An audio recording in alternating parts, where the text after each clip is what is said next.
তোমাদের মধ্যে অনেকেই আছো যে রাত্রের বেলা পড়ার সময় চিন্তা করো যে এখন ঘুমায়া যাই, পরের দিন হচ্ছে অনেক সকালে উঠবো, কিন্তু যখন সকালে ঘুম থেকে ওঠার সময় হয় তখন চিন্তা করো যে আরে ভাই আরেকটু ঘুমাই, আরেকটু পরে উঠবো। এবং এরকম করতে করতে দেখা যায় যে অনেক পরে তোমরা ঘুম থেকে উঠে এবং তখন অনেক আফসোস হয় যে এর থেকে তো ভাই রাত্রে পড়াটাই অনেক ভালো ছিল।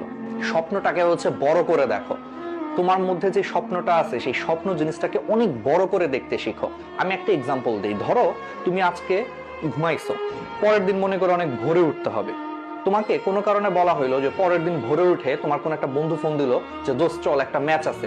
শুক্রবারের দিন, বন্ধের দিন, তোমাকে একটা বন্ধু ফোন দিল যে দোস্ত আজকে একটা ফুটবল ম্যাচ আছে, আজকে একটা ক্রিকেট ম্যাচ আছে সকালে অমুক মাঠে।